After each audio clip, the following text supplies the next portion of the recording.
welcome to the Final Fantasy VII Rebirth review. I'm your host today, Alec Bobko, and from Shared Screens we have joining us Jordan Deeb. Hey yo, what's going on? And a very special guest from Point in Progress, we have Harv. How you doing, man? I'm doing well. I'm excited. I get to talk to people about this game. I'm very, very excited. Right?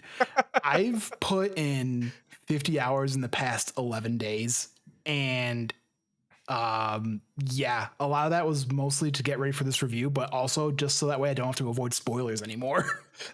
Honestly, that's the main reason why I kind of mainlined a lot of this game is because of spoilers. Because there's people spoiling it left, right, and center. I was like, I want to be able to freely look at the internet in a way. Yep.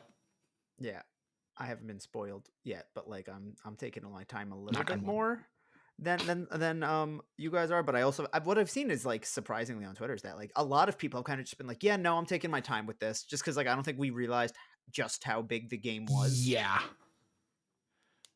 I didn't expect that. I think remake kind of should have showed us how big this game was actually going to be, but like now that it is open world, it just kind of exemplifies like how big this game is. I think that's what it is. And like I don't want to get ahead of ourselves, but it's like I know it's Square Enix, like even last year we're like, this is going to be like a 100-hour game if you want 100%. And we were like, okay, yeah, but I don't think any of us realized it was going to be the kind of like Breath of the Wild, Ubisoft checklist type of deal, right? Where it's like, oh, you straight up just like there is stuff to do every corner, everywhere. Yeah.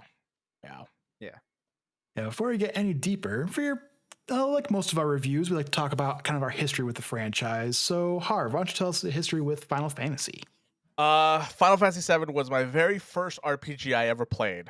I was about, I think, 10 at the time when I first played it.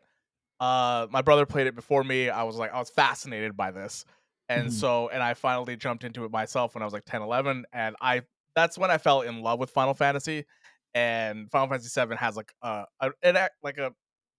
a very special place with me because of that experience. And then I went back and played all the other Final Fantasies. So it's safe to say I haven't missed the Final Fantasy yet, minus like the DS versions and like the 3DS stuff and like that kind of type thing. But no, I think Final Fantasy VII is like one of those games where it really kind of shaped my RPG love for that genre, 100%. And even gaming, probably. Oh yeah, on enough. 100%. Yeah, because the last time I had this feeling was like Persona 5. Right, that was the latest one. Yeah, Persona 5 was like the latest one. Yeah, and like that kind of brought me back into like, oh man, this is what I feel like Final Fantasy kind of could be at some point. But I feel like we're gonna get to it at some point. But I think the combat of this game kind of takes that with it, and then kind of combines their action base, which is awesome. Jordan, how about your history with the franchise? So Final Fantasy is a franchise that like going as a kid who like I never really had anybody teach me about video games. I kind of had to teach myself, being like the oldest cousin in my family. So I made a lot of bad decisions. I played a lot of shitty games in my childhood, not gonna lie. I was talking about my first game on the PS2 was Nicktoons Unite, so just a licensed game 4 times. But so Final Fantasy, I'd always seen. I'm like, it looks so cool. It's like it had vibes, you know. But like, I never really played it. And then I finally played Final Fantasy 15 for the first time in 2020. And the joke I've been making is the second they stopped going turn-based is when I got into them. So I'm really happy I never got into Yakuza, or else I would have stopped playing them when they went turn-based. Because I think I've said it like 100 times on different shows, but like outside of Pokemon, turn-based is, I'm not even like, I don't think it's a bad game design, but for me, it for some reason takes me out of it too much. So I'm just like, it's not for me. So I was fortunate enough that, you know, I played 15 in 2020, loved it, adored it. I know it has its faults, but come on, guys, like it's good. Like Final Fantasy 15 just be so dudes good on a road trip. when you don't got a bitch and you're telling you it's nasty. I planned that game. I enjoyed, for the most part, I enjoyed the experience of 15. Yeah. There was the story that was kind of the weak thing for me, but I think like roaming around the countryside with your buddies and just like doing these like random quests and stuff like that, I thought it was fun. I thought it was great. Exactly. Yeah. That same year, I then went and played Rebirth, or sorry, Remake, 7 Remake. It's gonna be happening a lot this podcast. I have a feeling. Sure, yeah. Played Remake 1, enjoyed it. I'd always heard how good Final Fantasy VII was, and I was so happy that I would now finally get the story of this universe. And I went like, I'm sure I had heard what the major spoiler of the original Final Fantasy VII is, but it meant nothing to me. And like around remake, nobody was talking about it, but I kind of went, listen, if I'm gonna listen to spoiler cast and have people just be like, because I also want to know what's different, I kind of just accepted I'd hear some spoilers. Yep. So I do know like what the big classic spoiler is, but I'm not letting that deter me from it.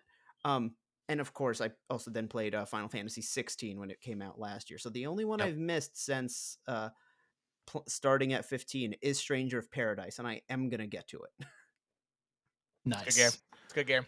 Yeah. Yeah, I'm definitely more on the side of Jordan with my history with this franchise, like because I've actually only played less games than him. I've only played 7 Remake was actually my first Final Fantasy game.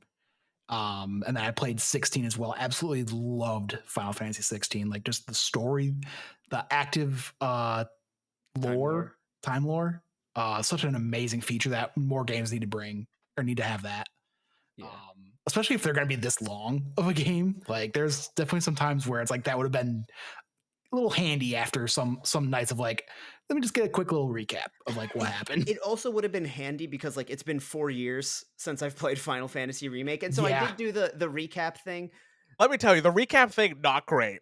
Not not at all. great. And another thing I'll say, in my opinion, about Final Fantasy as a whole is I feel like they don't give you a lot of exposition in the beginning where like Final Fantasy 16, yeah, it had active time lore, but there was no other way to learn which country was which. Like, Yeah. No, there wasn't. Yeah. No. Final Fantasy 15, we like, don't have time for that. It's already a long game. And we're going to put it into active time lore. There was that one NPC, Vivian. Unless you talked to her, you would have no idea what was going on and what nation is against which nation has which dominant, all that kind of stuff. You would never know. And it's kind of similar in Remake and Rebirth where like they keep talking about Wutai, and I'm like, what? I need a little bit more context as to like, I remember during the first game, they'd keep mentioning it and I'd be like, okay. And I finally was like, all right, Midgar is a city. And then Wutai is like another city, state, country. I feel like they kind of blur the lines, whether they're cities or countries, but I just had absolutely no context. I didn't know if it was like a faction. I didn't know if it was a completely different nation, planet. Like, it would have been nice for people that have never played the first game. As I say, for the OG Final Fantasy, for people to have like something like that. Obviously, me coming in, I'm like, okay, I know exactly where we are. I know exactly where we're going. But for people that have no idea, yeah, it would have been nice to, because like we're adding so many more characters now to this story, right? There are people being added to this game where I was like, when Remake ended, for people that have never played the OG, I feel like people were so confused on who Zack was. Like, who the hell is this character that they just all of a sudden just drop on you, and you're like, they've never mentioned this guy ever. And I played through, I don't know if it was 50 or 75% of Crisis Core. You know, I put a decent amount, I put a decent chunk into it. Don't really know how far I got into it. And then there are scenes with Zack in this where I'm like, am I supposed to understand what's going on here? Or is this supposed to be a mystery for the audience? Like, because again, not spoilers, but like there are just some scenes that like to me, I'm like, I have zero context for what's going on, and it's not lining up with what's going on. I think it's meant to be that way. Yeah. Honestly, as a person that is from the OG, some of those scenes, I was even lost. I was like, oh, I don't know what's going on, but I guess I'm here for it. That's correct. Right? Yeah. I guess I'm in for the ride. Yeah. Well, speaking of this long ride, we're going to start off with just some of our initial thoughts on the game overall.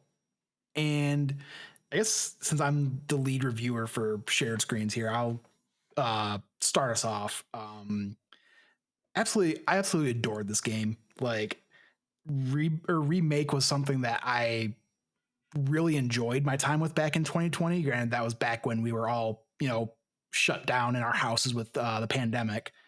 So didn't really get to, aside from talking to people online about it, didn't really get to like share my praise with that game too much.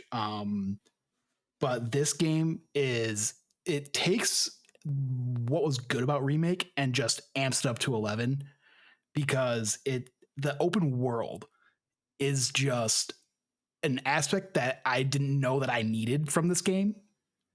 And it's not like bloatware, just icons galore like Ubisoft open worlds, but it's like there's that perfect amount where it's like, hey, just explore a bit, find the towers. It gives you like 2 or 3 icons that you can go and find, and then like I 100% the grasslands without even intending to. Like I was, because I knew I needed to get this done for a review, but I spent the first 8 or 9 hours of my playtime just 100% in the grasslands area, and without even intending to do that, which is so cool. I heard The a lot of combat. people. Oh, go ahead. So sorry. I did hear a lot of people that were kind of like what you're saying. It was the same with me, where it's like, yeah, I'm 13 hours in and I just got to chapter 3. Like that seems to be Yep. like roughly like the number. Yeah. It started with me with that too. I got to the grassland. I was like, yeah, like 13, 14 hours in. I'm like, man, this game's going like I'm slowly getting through it, but there's so much to do. One of the things that I love that you brought up, like the check marks or like the check boxes thing. One of the cool things that this game does is that it doesn't flood it. It doesn't flood the map the entire time. Yes. Get through a couple of the like the checks, and then Chadley. I have thoughts about him, but Oh yeah. when he's just like, oh, here's another point of interest. Here's another point of interest. So it doesn't Yep. flood the map. It just kind of Yep. starts adding them little by little, and it's kind of contextual to like the place you're at. Yeah. Mm-hmm. And the biggest thing encouraging me that's to do them has been the fact that they all become fast travel points afterwards. Yes. Oh my god. Oh yes. Because then yeah. it just Yep. makes like the fact that, okay, if I do get an actual mission or side mission I'm genuinely interested in halfway across the map, realistically, I probably have a point really close that I could just fast travel to. Yeah, Yep. they could have just kept it at the chocobo stops, but Oh, yeah. they went one step further and said, you know what, everything is a fast travel point once you finish it. Yep. The chocobo stops are just extra. Yeah, they're just extra. Exactly. One Yep. thing on the chocobo thing is, I don't know why we have cushions in this game. I just don't Yeah. understand this I just- mechanic. Just make you spend some money, I guess. What's annoyed me is if you read the descriptions of what's going on with both, like the chocobo rest stops and the cushions, it makes it sound like, oh, you need a cushion to use it without fixing it, but then once you fix it, you don't need a cushion. But that's not what it is. You still need to fix it, and then still you need to use a cushion. Yeah, but the thing is, like, Yeah. there's so many fast travel points where you can just rest and not worry about it. So, Yeah. like, it's kind of Yeah. a weird mechanic that they added to the game. Yeah. But I guess continuing with some of my initial thoughts, just the combat in this game, again, just gets amped up because of the synergy mechanic. And it just makes combat just feel so much more fluid. Like, I remember I tried to doing the shortcuts at the beginning, but I just was not quite targeting things correctly. Like, those were moving almost a little too fast. So I used just the tactical menu pretty much the entire time of the game. And combat felt fine. It felt fluid enough for me. And just this story, without getting too spoilery at all, like I thought it had some odd pacing issues at first, but man, once you get to some of those later chapters, like I want to say chapter 11, 12, and onward, when it hits that narrative. So, Harv, how about you? Some of your initial thoughts? My initial thoughts on this game. I absolutely love this game. I think this is right now my favorite game. Obviously, we're early in the year.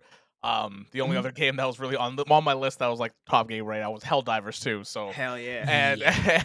and me being a huge Final Fantasy fan, I knew this was gonna happen. But Yep. I absolutely love this game. I love the combat. I'm the same way. I did Tactician, like I did like that whole menuing the entire time because it brings me back to the old ATB system and the old turn-based system, which like I love turn-based combat. So like that kind of I don't think I can let that one go. You know. Yep. Oh yeah. Were you just using the tactical menu as much as you could, or did you just straight up set the game to No. being only? It was action until I had Okay. to until the ATB menu popped Yep, up, and then I same. was like that way. Gotcha. Yeah.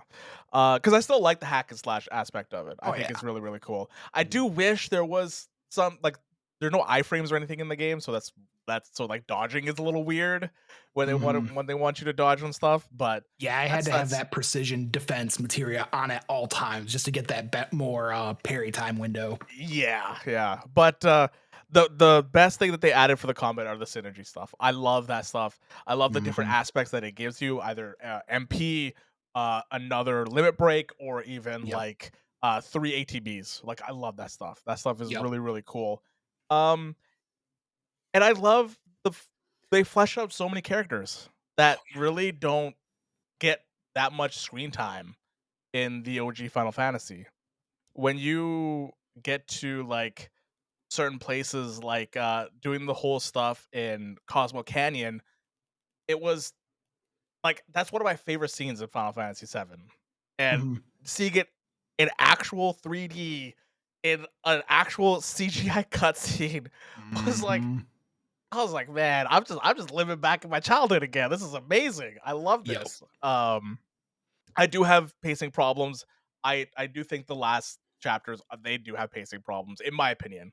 Mhm. But I think for the most part, I think they kind of nailed it how they were supposed to nail it Yep. when it comes to the story, when it comes to what they wanted to accomplish in this game. And yeah, I am in love with this game, and I do think the open world was perfect.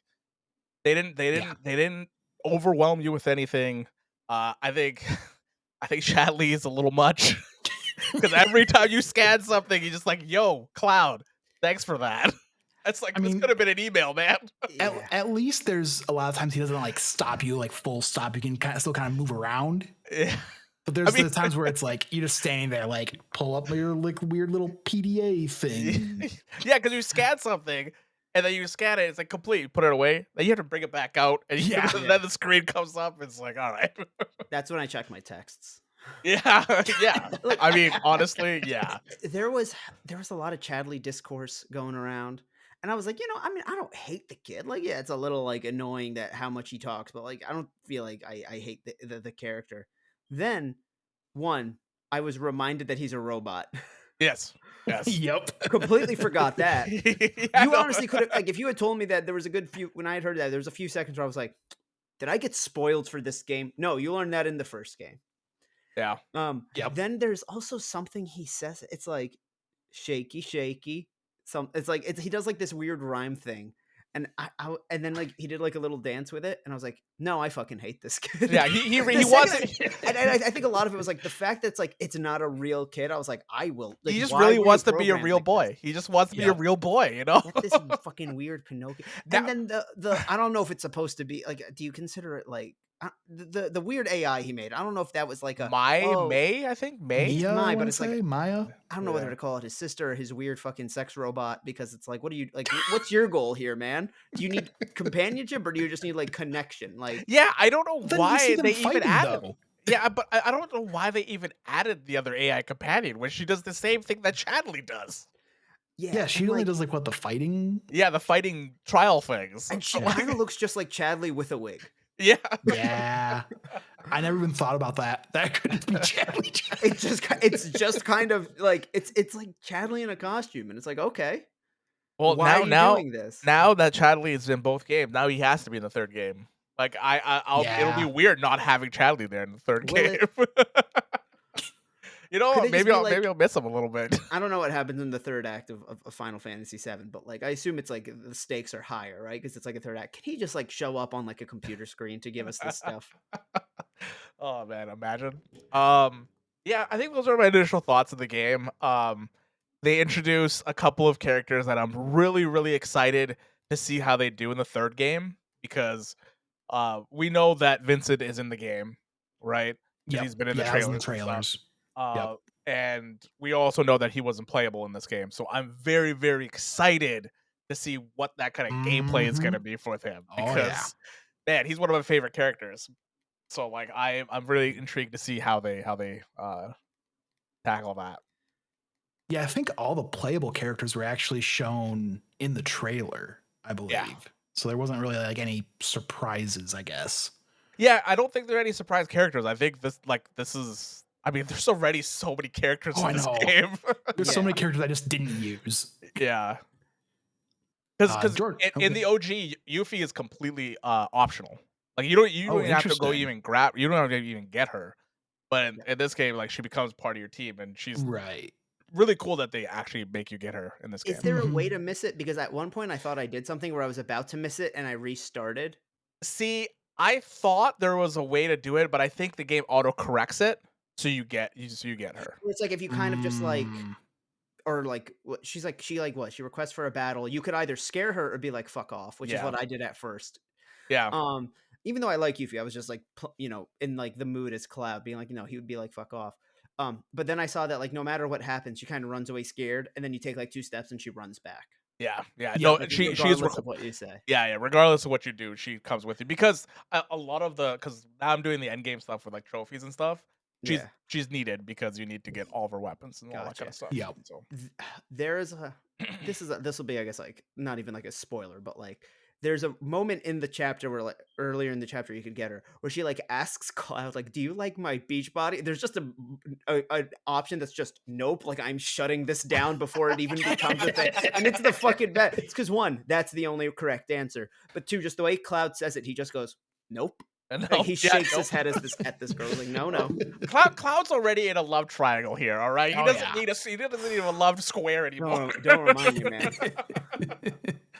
All right, Jordan, hit us with some of your initial thoughts before we get into some deep dive topics. This game has actually almost grown on me, and it's not that I didn't like it at first, but it's coming off of not coming off of, but remembering 7 Remake. It was a very nice blend of linear and open world where each zone was open and there were some more important side quests. Like I didn't do everything in 7 with like let's say Chadley's AR stuff and like I didn't go out and collect every weapon. Like I didn't platinum, but I 100%ed it where I did all the major enough side missions that they had that little section in the menu for them in 7 Remake. Oh, right, yeah, yep. And because of the way events in that story play out, they do say like, hey, there will be a point where you can't do any of these missions because you're never going to have access to this area again. Yep. You know? And so seeing how big this game was, especially when it literally did and I know it's an overused comparison, but this game literally did the Breath of the Wild thing where it's like, well, we walked up to an edge of a cliff and the whole world opened up to us, right? And as somebody who was like addicted to Helldivers, I was like, why are they doing this, man? Like, let me get back to spreading democracy. Like at first I was like, listen, Final Fantasy, I love you, but why you got to come ruin my thing right now with Helldivers? But just the more and more I've gone into it, it's like the open world stuff is I've started skipping it now because just for the review a bit. But like at some point, I think I'm going to do it. At very least, I'll do the side missions like I did the first one. And like, it's big, but it's like not an overwhelming big. And like most of the side stuff is fun. Like Queen's Blood is like everybody was right. That is addicting. And I've said a lot on our shows that like I'm not the card guy. I still have never even played Marvel Snap, but like is this game just Marvel Snap in just Final Fantasy? Is Marvel Snap about taking up as much as the board as you can though? Because it's lane based though, right? As well. Yes, Marvel Snap is lane based because you're trying to. It's been a while since I played, so I'm a little rusty on it. But it's about because there's different locations. And then you can play 4 cards per location in Marvel Snap. Okay. Yeah. So like it's definitely fun. I know they're gonna do like a probably how they have to. They came out with a full version of Gwent from The Witcher 3. Honestly, what I'd love if they did, just because of like the vibe they've done it and like where I am in the story, like it's kind of a thing with Cloud, but like make a fucking like Yu-Gi-Oh or Pokemon like game where it's like you want to be the best Queen's Blood player. Like screw it. Like at this point, just tell that story. You know. Well, not even you don't even need to do that. Just put the game on mobile and straight up put the game. That's it. That's the best one. We just put it on mobile, but that's how I never get anything done ever. But that would require them to do balance changes and stuff like that to that game. So I don't know if they want to do that kind of type thing. Fair enough. Yeah. Right. But I like Queen's Blood as well. I'm a fan of it. I still like Triple Triad a lot more, but I'm a fan of Queen's Blood for sure. What I didn't like was the Fort Condor mini games. So I haven't done it yet. I played 1 so far, and I was like, I'm gonna come back to this. They're annoying. I played this in intermission. I didn't play any in Rebirth. I didn't play any in intermission because I was like, I don't care about this. Because like I normally am not the mini game guy. Like what was the thing in Horizon Forbidden West where I was like, okay, I did this because it was required, and I never touched it again. I forget the name of it, but I know whatever that one is. Like other games that I've done it, I don't really do it. But Queen's Blood had its hooks in me. Then Fort Condor was like a required side thing, and it's like that meme where it's like, hi Susan, oh hi, and then it's like, hi Susan, yes, human resources, like, and it's like double standards. Do you know the meme I'm talking about? I'm sure if I saw it, I probably would recognize it, but that's what like Fort Condor versus Queen's Blood is to me. Gotcha. It's like, get Fort Condor out of here. Just make these all Queen's Blood levels. I do remember playing Fort Condor in the OG, and I was very underwhelmed in it. And I'm playing this one, I was kind of like, I don't want to do this, but I have to because Mhm. it's part of like it's part of all the side quests and stuff you have to do, and it's part of this whole different side story that they have, right? And yeah, I'm gonna have to do it at some point. But yeah, I'm in the same Yep. boat. Alrighty.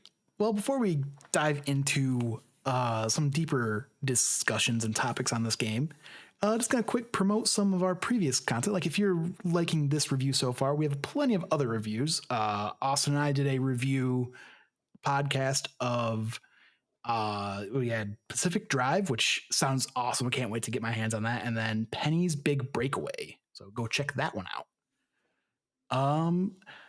I know I have a few on the run of show here. Is there any topic that you guys want to start off with? I guess we could always do mini games since we were just talking about that. I'm surprised, Jordan, you said you don't like minigames because this game is entirely minigames. I was about to make that same point. Game It's is just mini Final Fantasy games. VII is mini games with a story attached to them. I guess what I mean is like but like I guess like mini games isn't the right word, but whatever you call it when it's like a fictional in-universe game that characters, because like the Carnival one is like, okay, fine, yeah, I'll play this like half attempt at a FPS game, right? Yeah. Like, and I'm not Where they saying that as wouldn't like an let insult. Barrett I play. don't expect them to like actually make a COD killer in a game within a game, Right. you know. But like, I know exactly what you mean. I'm though. talking I know about like, exactly what you yeah, mean. I'm trying, like, I've never played The Witcher, but like if I did, I probably wouldn't have gotten into Gwent. I didn't Gwent's get into so that good though. that Horizon Forbidden West one. If Fort Condor was like, it wasn't actually not Fort Condor, but wasn't there like a chess thing in Remake that you play with like Wedge a lot? There was a chess game. I forgot what it was called. Yeah. Wasn't it like Raven something? Well, like what, for example, that's another one that I was like, yeah, I'm not getting into this. Mm-hmm. But yeah, that's 4D, part of the reason. 4D chess, I think that's what it was called. Yeah, it was something like that. But yeah, that's part of the reason with my pacing issues with this game is that some of the times, like especially like in the middle portion of the game, like I want to say from like almost chapter like 6 or 7 until like 10, 11, somewhere in that range, like it is just like almost get from mini game to mini game area. It is. That's what this game is, and that's pretty much how the old one was too. It was pretty much just playing mini games until you got to the next cutscene, and then went to the next boss, and then and then have another mini game. And they pretty much got a nice translation from mini games from the old one to this one. I think they did a good job of doing that. But yeah,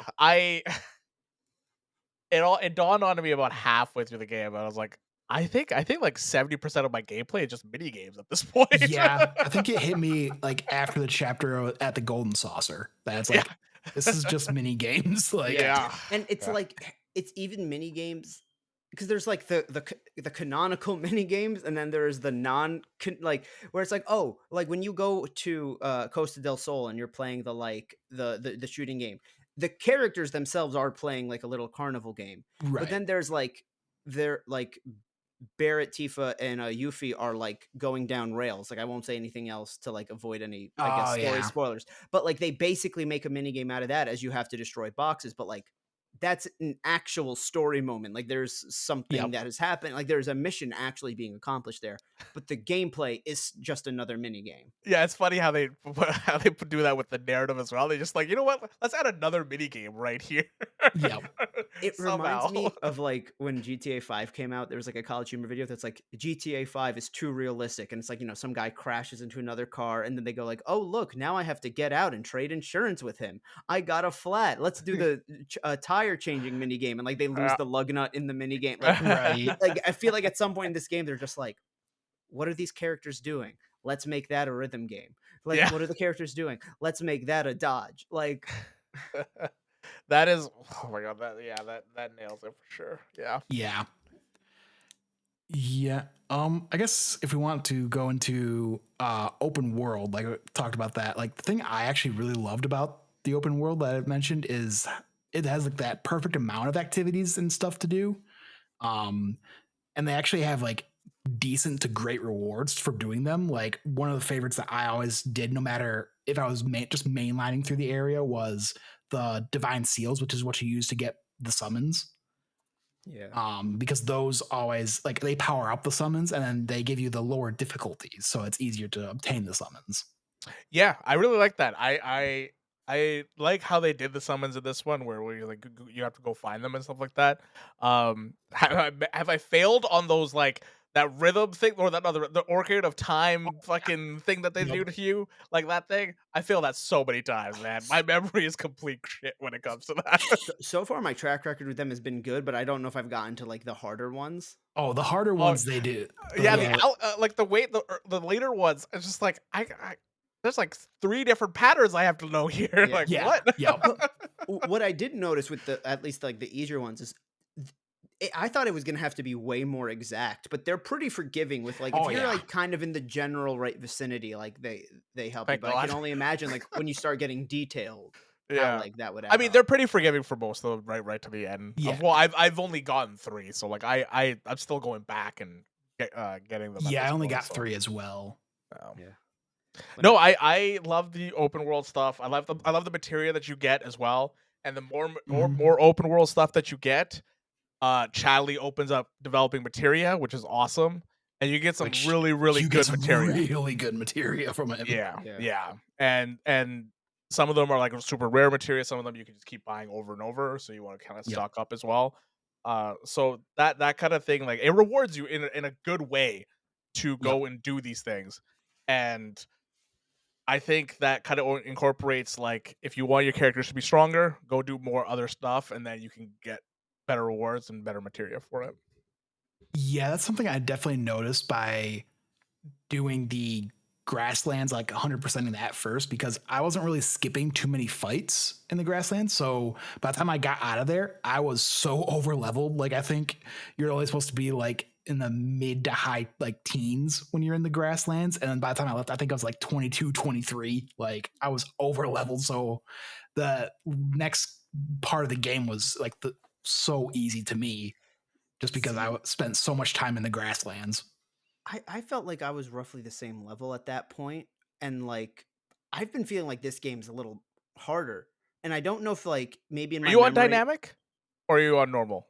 I played non-normal the entire time, other aside from I'm on yeah, normal as well. Maybe I have Okay, some okay. level of is dynamic a complete option, or is it like a setting within? It's an the game? option. It's an option. It's an option. Yeah. So Okay, dynamic is pretty much everything scales to your level, no matter where gotcha. you are.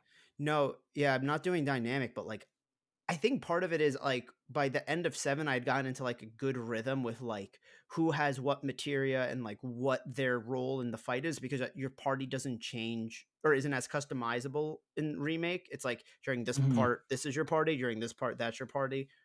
Uh, as far as I remember, maybe there's Yeah, some this game has a moments. lot of switching back and forth with character. Yeah, Yep. You have a lot more customization when you want to switch and back so and like forth. I feel like I was trying to find the right balance and like put the right material on the right people, but like I also was like if they're giving you this much variety that's clearly for a reason, so they let you have the 3 party presets, but like I haven't nailed all that down, so it's come off as like more difficult to me, whereas like there's like stuff from remake that I can pinpoint as being like incredibly difficult, like the Rufus boss fight, and one of the I think it's one of the rooms where you're just Tifa and Barrett that keep getting flooded by those weird monsters. Like I remember that one taking me a couple days Oh of yes, constant I retries. remember that one. Oh But yeah. like as a whole, I felt like the game was, fine. Like I don't have any clear memories of like and in this one it was like, oh, there's like average ass fights that I'm trying over and over for some reason. I ran into a couple. I ran into a handful of times with that. I think the game, for the most part, isn't too bad. I wish this game Mhm. had loadouts. I really want this game to have loadouts Yeah. because I hate taking material off of one person and putting it into other.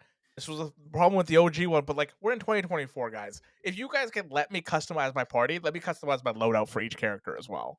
Yeah. Yeah, because for a good chunk of the first half of the game, I'd say, I think I was pretty much running Cloud, Tifa, and Aerith for my party, and then would sometimes I basically had Cloud and Aerith, and then would swap out that last member Yeah, for my yeah. 3 See, parties.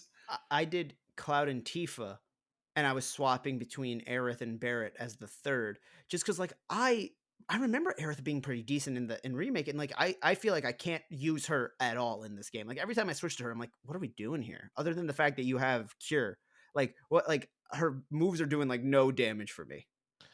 That's so for me, it wasn't even her doing damage. Like I didn't even want her to do damage. As long as I Yep, had an same. ATB for her, Yep. I was fine because she's got so Yeah. much. She's got so much buffing capability Yes. for your team. That I had to keep her in my party. It was either Tifa or Barrett for me. Yep. Because Barrett is really good for tanking because they literally So- just turned into a tank. So yeah, that's once it got to like the later part of the game. That's basically I swapped out Tifa for Barrett because my party that was pretty much my party for like the last half of the game. Yeah, because like he Was has like Cloud, Aerith, and Barrett. max HP. He's just like he takes damage for everybody. I'm just like they just turned this guy into like just a full on tank from Yep. like an MMO at this point. Now that like I've had Yuffie for about a chapter or so, I feel like she's gonna be one I'm gonna keep just because her inherent Yeah, I like ability playing as her. allows me to have all the elements, and that's the big thing that like I feel like I get myself into, where it's like, oh, I have this element on Aerith, but then I'm not using Aerith in this fight, and now nobody has a wind power. Yeah. She is broken into to a point where like Oh yeah. you all you really need is her at this point because as long as Yeah. you turn her ninjutsu to the right thing, give her a doppelganger, you're good to go. That's Oh, it. the doppelganger You're ability good. was You're so good. good. I don't think I've gotten that one yet. It's so broken because like you can just create a copy and it's just like you throw your shuriken and then just spam the ninjutsu and you're Oh, just it's not getting even weakness. like just a distraction. It's like No. literally the Oh, no. attacks are Whatever doubled. you do, your double does it as well. Oh my So you're God, that's doing like double damage every Meg- single time. Mega Kangaskhan broken. Basically, yeah. yeah. Yeah. But Yeah. I with my loadout, I actually because there's a materia I found a couple of was the autocast materia. Mm-hmm. And so I basically in the latter part of the game, I gave it both to Barrett and Aerith and had it on cure.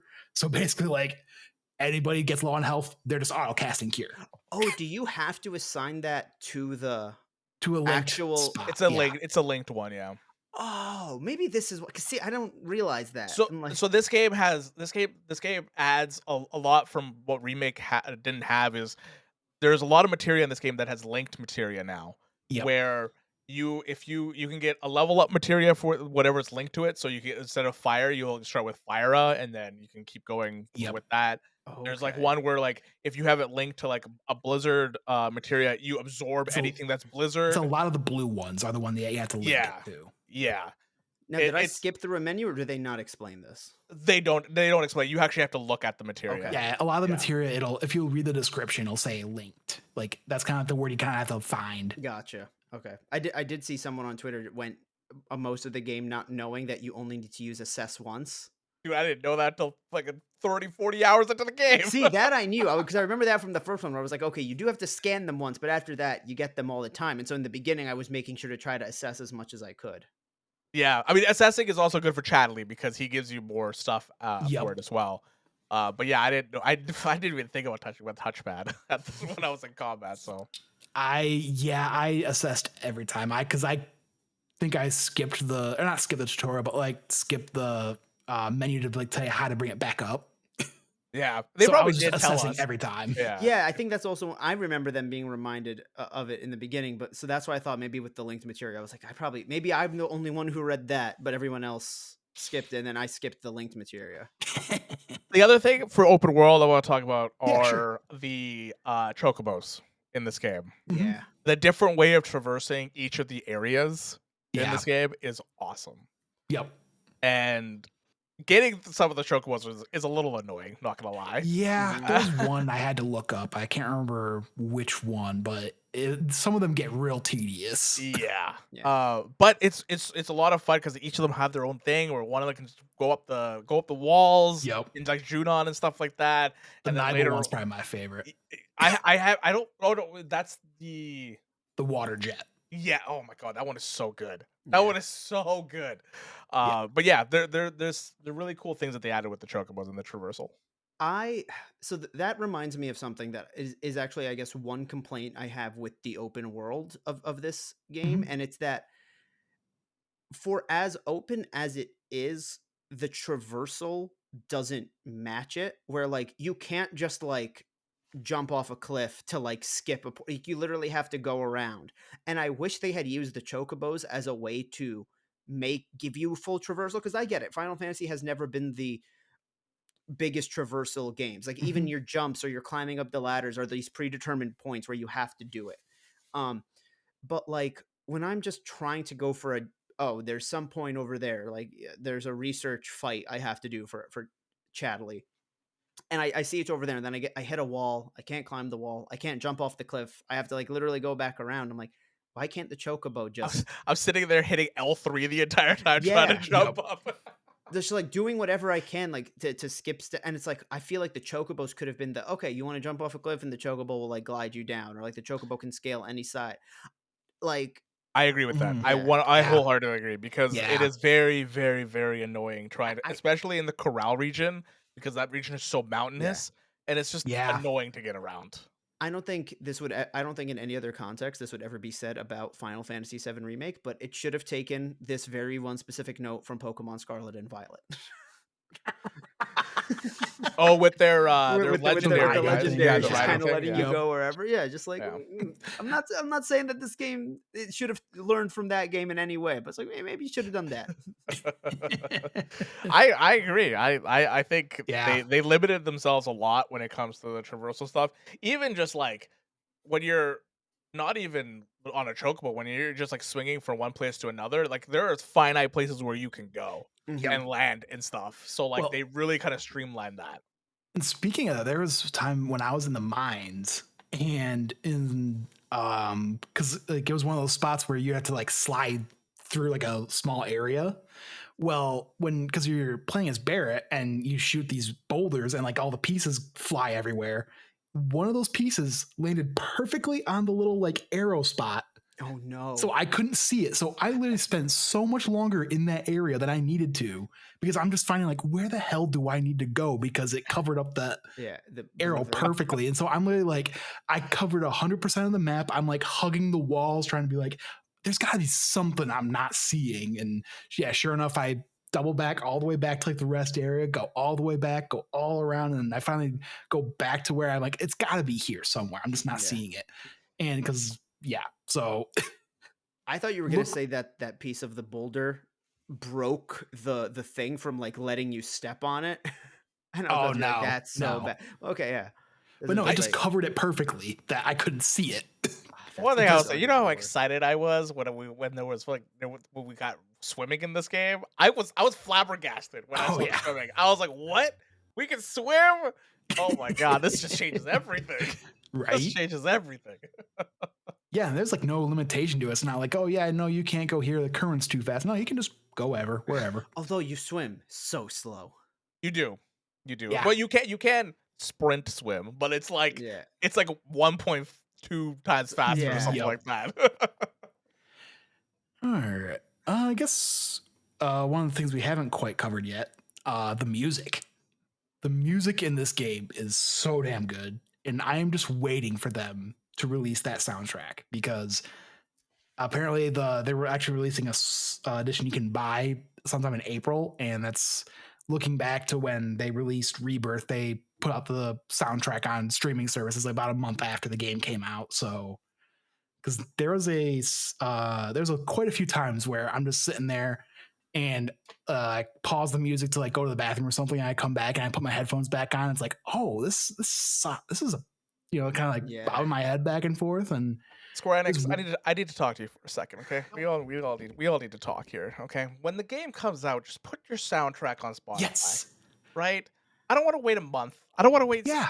I play 14. I play Final Fantasy 14. It takes them like 6 months to put this goddamn soundtrack on Spotify, and I'm sitting there like, how else am I supposed to listen to this great music? And man, this music, this is my favorite thing about this game is the music.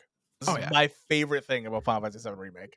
Probably my favorite music. Like the one that really got me first was I think it was when you're getting the first chocobo.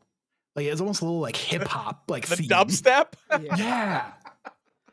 And then we never got it again. I was so sad. Literally, most like somebody on, I think Gene Park on Twitter earlier this week or last week posted the dog side quest has a custom track just for that one side quest, and like it goes hard, and like if you don't do that side quest you will never hear that track, and after you do that side quest you can never hear that track. Yeah. Oh, it shakes out because like quest is really long because you have to like take a really long Yeah. ways, and it's a bop. It's a bop. See, here's the thing.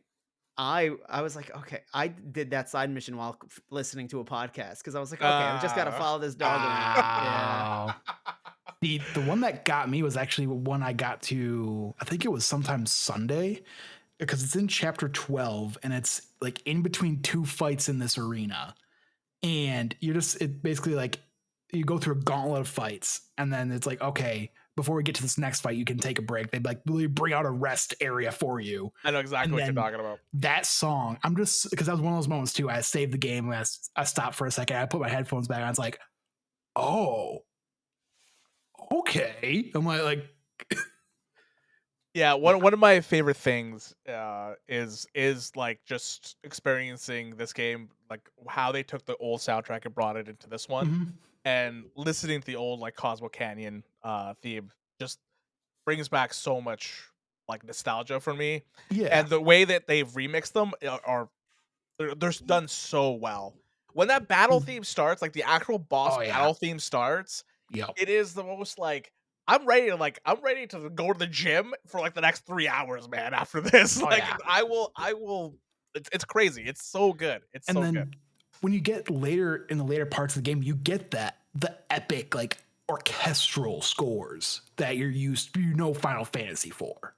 Yeah. With this and Final Fantasy 16, Final Fantasy music is one of the best it's ever been. And I love Nobuo Uematsu because he was like the old composer. But like this right now where we are, this is just the golden age of Square Enix music. Somnus from Final Fantasy 15. Ooh. Oh god, from the so instrumental good. and the one with the words. Yeah. I still listen to the instrumental. I still listen to that song. Yeah, for me, I need. So this is a plea to PlayStation. You need to bring back themes, because the theme I had on my PS4 was the theme that you get when you buy the original Final Fantasy VII, and it's just Aerith's theme as Cloud just kind of staying in there, and it is just the most peaceful thing ever. Like there's times I would just leave my PlayStation like on the home screen, and it was just Aerith's theme playing, and the way they reuse the themes in this game, it's just immaculate. Like how you just going through a thing and you just hear the tiniest hints. They just drop it. They just drop it there. You're like, oh shit. The one I've noticed is the and I guess this would rotate based on who's with you, but the little like magic escalators they have in the Golden Saucer, like they play the theme of, like for me, I'm there with Aerith, but like I assume whoever you're there with, it drops their theme into the escalator music. Yeah. I'm pretty. Well, I had Aerith as well, so I can't say right. So, I mean I think this is one of the things about this. I think this is where a couple of my I guess we can maybe can jump into narrative. I don't know. At this sure. Point. It's where I kind of have a little bit issue with this game. I have some narrative problems with it. One, I think this game pushes you in a way that the other game didn't, where like it tells you this is where we're going, even if you're against it. Because I feel like this game really does push Cloud towards Aerith, even if you're a Tifa person. Because I know that the marketing did that, but I kind of felt like the game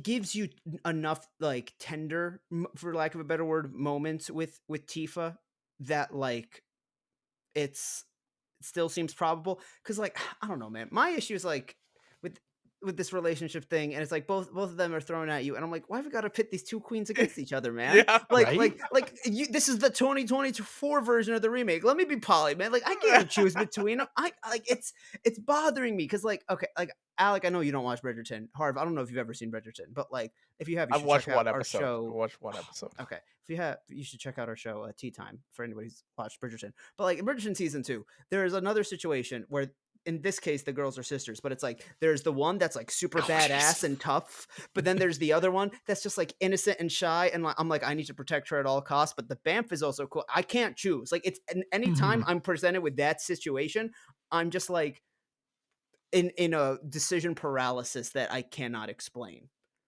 Right. The thing that got me was when I chose, the swimsuit thing, and it's like, oh, your choice matched with Aerith's. It's like, okay, cool. Like, I was not expecting that to be like a relation. The amount of things that like change the relationships in this game, like strengthen or deepen, really surprised me.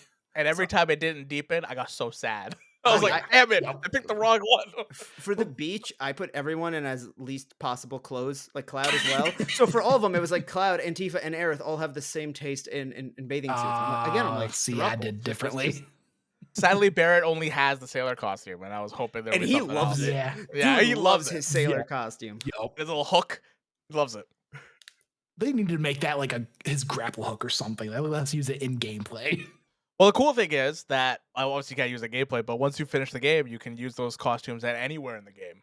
Yeah, which is great. So, I think there's more costumes to unlock as well afterwards. I believe so. I beat this game like as of recording like at about 12:30 this morning. Yeah, I beat it last night at 10 o'clock or 10:30 or something like that. And I was like, afterwards, it's like, all right, guys, I'm done. Because I streamed the entire thing. I was like, I'm done. I need time to compress and like just think about this game now. Yep. This is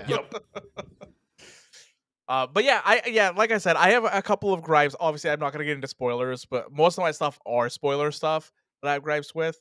I've never been a Kingdom Hearts person, so that's where I am. I've never been a Kingdom Hearts person, so I have a really love-hate relationship with Nomura, and I feel like there's a lot of Nomura happening. So that's all. Yeah.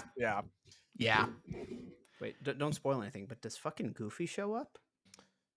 I mean, Possibly. he is Sephiroth. He is Sephiroth.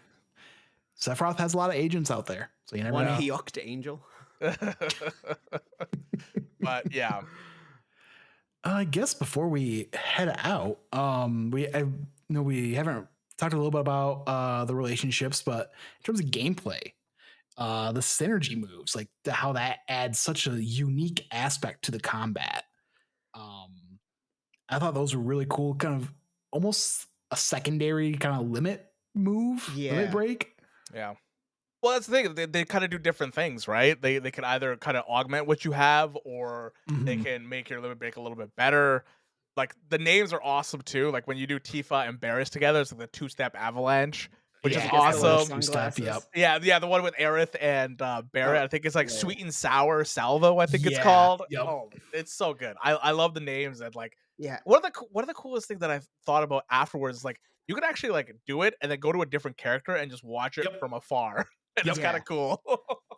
What I really like about those as well is not only as like from a gameplay mechanic, it feels good, it's cool, but like it makes sense, but also adds to the story. Where like the best example I can give is for anybody who's seen Young Justice is there's a 5-year time jump between the first and second seasons. And you might be wondering where I'm going with this, but like at some point in the second season, they start doing this thing that they do throughout the third and the fourth season as well. Where in the middle of the fight, somebody, it's usually Nightwing, will go maneuver 7, and it's always the same move where they lift the other person up, they flip them in the air, they do whatever they need to do to like, get the goon or whatever. But it reminds me of just like, in the like Cloud and Tifa have been friends for so long, and like these are people that are on a team where they are fighting for their lives. Like they would be like, hey, let's come up with this type of move, this strategy. So, like it almost adds to the background without even trying to. Yeah, because like even to that aspect, like there's some cutscenes like later on where you almost get to see in the cutscene they do synergy moves. It just in the like in the in-engine cutscenes, like it just makes me like, I know I just finished Rebirth, but I can't wait for that next part because I know they're unfortunately most likely probably just going to keep the same engine. But man, if they go out to Unreal Engine 5, that last part's about to be insane. I hope they go to Unreal 5. The thing is, like, I was very surprised how fast this game came out. Right, 4 years is really quick, and I think they attributed how big this game is. Yeah, I think they attributed saying that they capped 80 to 90% of their staff from the first game. So that's why the game came out really fast. So I'm hoping we only have to wait another 4 years. But I kind of, because like This is going to be burgeoning on PS6 at this point, right? I would When the say next by one 4 comes out. years, it would definitely be PS6 because this Yeah. November is going to be 4 years since the PS4. Yeah, Or sorry, exactly. since the PS5, I mean. Like, Yeah. So we're, I we're- think we're going to be PS6, PS5, like kind of a split thing, right? For this Mhm. next one, most likely. Potentially, it point, could be like almost like the Last of Us Part 2 esque, like one of the last games on a PS5 kind of thing. I think it'd be more of like a Ragnarok where like it's the PS6 is already out, but they're still, I guess, make a version. Just because Yes. in my Yes. head, if we're following like roughly same amount of time, like if you're saying it's a little bit longer, that put us what 2 years into the PS6, assuming the PS6 comes out 8 years after the PS5. Yeah. So Well, I think they'll probably make a PS5 version for sure because the install yeah, base is so high, right? Mhm. So I think we'll see both, but I think that's going to be huge for them for dude. development Oh, yeah. wise. At that point, like it's gonna just look like Kingsglaive from the Final Fantasy Yeah. 15 movie, where like Yeah. Alec, if you haven't, I know you haven't played Final Fantasy 15, I've seen but just trailers, but if you've yeah. just seen clips of that, they They're basically clips, yeah. it's I feel like they almost put a filter on real shot footage rather than just made it really high quality 3D graphics because it is insane when you Mhm. watch that it's technically all Even animated. even in this game, when you actually have the CGI cutscenes, I think there's Oh, like yeah. 4 of them in this game altogether. But when you see them, I want that to be the standard when you get to a Yes. cutscene. I really do. I know that's not. I don't think it's going to be possible because those I mean, but rendered cutscenes are insanely But good. you see how good Unreal Engine 5 made Fortnite look. Yeah, yeah. That's what I'm saying. It's like, if you can put Unreal Engine 5 to this game, like, that's something that I guess we haven't even touched on, is the graphical fidelity of this game This is is just out of this world. Like, the, with how good Remake looks, this game just, like, I've got a better TV this time around too, so it's like, Mhm. I was able to take advantage of the great HDR, the 4K resolution, all that stuff, and it looks so good. This is the first game in the PS5 generation that I would say I have heard more people are playing fidelity than performance mode. I had to do fidelity. I couldn't Yeah. do performance. It was Performance it was like it looked so too blurry. fast for me. It's too See- blurry. In my opinion, it's too blurry. Like See, it just doesn't look great. it was at first, but then I guess there was a patch that came out where they actually fixed or patched up performance mode a bit.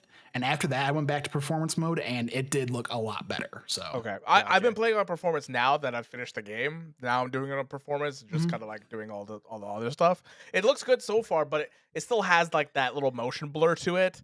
And Mhm. obviously in this game, obviously it's because it's a console game. Apparently you can't turn off motion blur. So yeah, I fucking hate motion blur. I hate it. So Final Fantasy 16 Yeah. had the same problem, exactly the same problem. Yeah. And Mhm. like you turn the camera, it's like just blur. That was one of the things that made me go, I think this is like the actual FPS is too fast for me. It's like the first hour, like when I set it to performance, and then like, you don't really get a chance to switch that setting for like the first 30, 45 minutes, right? Yeah, yeah. I was just getting a headache playing the game almost. And I think it might have been from the motion blur. It's probably the motion because like I feel like that's the one thing that gives a lot of people headaches is the motion blur because it's trying to Yeah. fix things where to keep it at a constant 60 Mhm. FPS, right? Yeah. Yeah. I just want to also just shout out the starting of this game was insane. It was so good. Oh yeah. Yeah. And how much like the whole Sephiroth thing and Nibelheim was one of my favorite scenes in this entire game because finally seeing it, realize the way that it was supposed to be realized, and the Mhm. way how you actually feel bad about Sephiroth and what he just went through because he found out who he was. It's like, damn, man. No wonder he just burned down the entire village. Yeah. Yeah. Well, is there anything else before we wrap up that you guys want to shout out, mention? Yeah. I have just like, I'm not even like ask for a full explanation because I assume some of it will come later. And I think I kind of understand where it's going. But this is a early enough spoiler that I'll put it in, but we're saving it to the end. So just, could click off now or jump a few minutes. But in Calm, when Cloud and Tifa, like, where you kind of play that opening, and because it's all a flashback, Mhm. right? While they're in Calm. And then Cloud talks about like being there that day and Tifa getting slashed and Cloud saving her. And then Tifa says something to Aerith and she goes, Cloud was never there, right? And again, I think I understand where some of this is going. But then she goes outside to talk to him, and she never mentions that, and that's thrown me off to the point that I went to YouTube and rewatched the cutscene to make sure I didn't accidentally skip one. I don't think she mentioned it there because I think she was going to mention it until But then he Cloud went accuses all her. until of being a Cloud went fake. all like nutso at that moment, and she's just like, Yeah. yeah. There I was think she just was a- about to say it, but she Yeah. never got to it. There was a shift in the way they spoke where I'm like, did I miss something? it was very sudden. Yeah. That dude. When Yeah. I heard when he wasn't there 5 years ago, I was like, oh, let's fucking go. I know where this is Right. going. I Oh. also, to my surprise today, y'all, Kate Sith is Scottish? Okay, this threw me off so much. I did not expect this at all because he doesn't talk in the OG. Nobody talks in the OG. So Right. him in a Like, Scottish did the accent. text ever like insinuate? No, never ever insinuated what K-Sin sounded like at all. And I wonder, like, do you think that they just like cast the best actor for the role and the actor happened to be Scottish? Because I don't know who voices Kate Sith, but I was at New York Comic Con's Final Fantasy VII Rebirth voice panel Mhm. voice actors panel, which is actually where Matt Mercer announced he was officially playing Vince Valentine. No word about Kate Sith, and I was like, okay, that's just gonna be another small side character, this little cute kitty. And then today he shows up, and I'm like, yo, this dude's got an accent. He's like, "Oi, governor." Yeah. Like, what the fuck's going on here, man? Warn a dude. My God. K-Sith is a very interesting character. Yeah. I want to know. See, you finished the game now, Alec. I think and I know I one spoiler wonder about Kate Sith, but I'm Yeah, because I wonder if you know who K-Sith actually is. If you know what the whole story with K-Sith is. Like you just know him as a Oh. Shinra person, right? Yeah. Right? Okay. Yep. Because I don't know if this game alluded to it at some point. I Because it think in did. the end of the game it does. Yeah, it does I allude mean, not to the it. actual. Yeah. Without getting too yeah. spoilery, but But I don't know if you can actually count or like connect the dots. Or maybe they'll do that potentially. I don't know. Like I said, I finished this game very late last night, and I had to get to work, so I got about 4 hours of sleep that I'm running on today. Yeah. There's a YouTuber, TBS Sky and Shorts, who like I originally got into them because they did just reviews of strictly the designs and how good the designs are for like all the Pokemon, and they also do it for a bunch of the different league characters and their alternate costumes. And then he started doing it for Final Fantasy VII as well. And so like I listened to his review on Cloud's design and Tifa's design, Barrett's design, Sephiroth's, Aerith, and I was like, okay, these are all the characters I know from the first game. Red 13 he did as well. I didn't listen to the Sid one because I was like, I haven't met Sid yet. And then I was like, okay, well, Kate Sif's about to be in the new game, and like I like listened halfway, and they said something, and I was like, oh, I don't think I was supposed to know that. Okay. Yeah. They're yeah. Highly recommend that channel though. Very good because they are very fair about like design language and what's a good design language versus. I think the design of these characters were awesome. Oh yeah. I think they were done so well. Yeah. Like I know this is about to sound very redundant. Not the Moogle though. Oh yeah, these Moogles are cursed. Fuck the Moogles, man. It's just the a koala bear. It's just a koala bear. Yeah. It's like it's not even their design that's upsetting me. It's just them. That mini game does not need to be that fucking hard. That too. Yeah, that's especially just the for thing me is, to get, it gets harder as you keep going to the new regions, and it's like, do we really need to do this again? It's for these mid-ass items. Yeah. Honestly, no, you're not wrong. bring me back the Final Fantasy 16 Moogles. Bring me those back, please. Just bring those back. Even though there's only one, but bring them back. Mr. Moogle. Yeah. Yep. Alrighty. Well, before we get out of here, and we've talked a long time about this game, but without further ado, on the shared screen's 20-point scale, I'm giving this game a 9 out of 10. I would give it a 10, but I feel like the pacing issues really do hurt this game. Like as somebody that never played the original, I didn't really realize that all the mini games were kind of in that as well. But as somebody that just kind of following the story of remake to rebirth, like there's times where you got this momentum going, you're following the story, and then it's just, hey, play like 5 mini games before you can move on. Just screeches it right to a halt. Exactly. Yeah. But I 100% agree. Yeah. This it just, man, when this game sings though, it just sings. Like those latter chapters, I know I've said this a couple of times, but the story moments, like it just was one of those moments where you're playing and it's like, I don't care about the side stuff. I just need to see where this story goes. Yeah. I agree. I think if I had like, because I'm putting my review at some point out next week, I think, and I'll probably end up going in the same place as well, because I think out of everything, the game is amazing. It just, there's story problems and then there's some pacing issues with it. But other than that, I don't really have much to complain about. Mm-hmm. Yeah. Now, Jordan, any final thoughts? Yeah, I'd say right now where I am, I'm giving it it's kind of similar to you. I'll say an 8.5 out of 10 right now. And from what you guys are saying about the pacing getting off, and like me kind of where I am, where it's just like, sure, there's been a couple of significant things happening, but I went from Costa del Sol, now I'm at the Golden Saucer.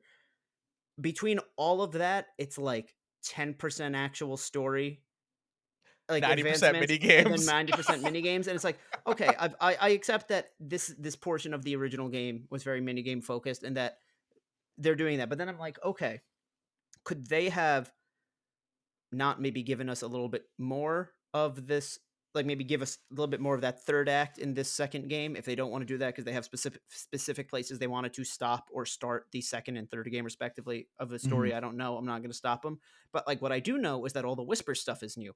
So could they have, I wonder if like, could they have done something with that to like give the story more genuine padding and maybe emphasize more what this what the Whispers are supposed to be, what's going on with the remake, Rebirth, the Black Robe guys keep saying reunion, the Crisis Core is called reunion. Like clearly they're working towards something. I wonder if they could have done more of the new stuff in this one, because the original portion of the game is just kind of the mini game fest. I don't know when this game turned into like a Weekend at Bernie's kind of game where you're just following these robe guys just around all of a sudden. Yeah. That was where I just turned my brain off and I was like, they never talked about this, but we're just following these robe guys apparently. Yeah, and like, yeah. See, because of the way I remember the last game, I thought the robe guys were kind of connected in some way, or if not directly, to the Whispers. And I thought that maybe not everyone could see them, or if they were around, it means shit's going down.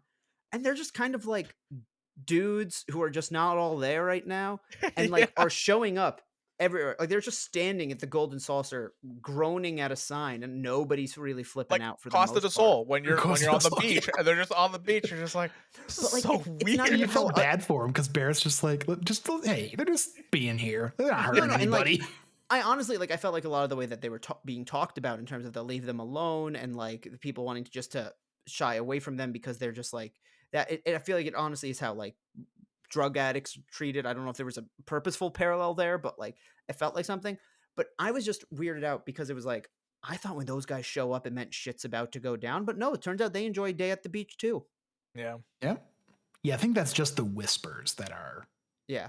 I think I thought that because these guys were kind of looking like Whispers, that they were like connected to them in some way. I can see that. Yeah. Alrighty. Well, thank you so much for watching. Harv, tell people where they can find you. You can find me pretty much everywhere at Beard in the Hair, YouTube, Twitch, all that kind of stuff. You can also find me at Point in Progress. We make videos out there every week. We have a podcast, videos out that go out every semi-weekly and stuff like that. But a lot of my stuff is on Beard in the Hair, pretty much everywhere. And thanks again for joining us last minute.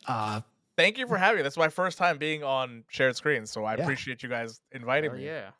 I thought I missed your message because I didn't check, because I don't have Twitter on my phone anymore. Gotcha. So I have to go on my desktop to see it, and I was like, oh shit, I missed this message.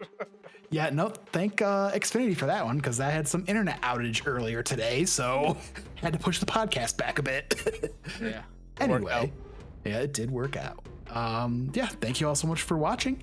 Until next time, goodbye.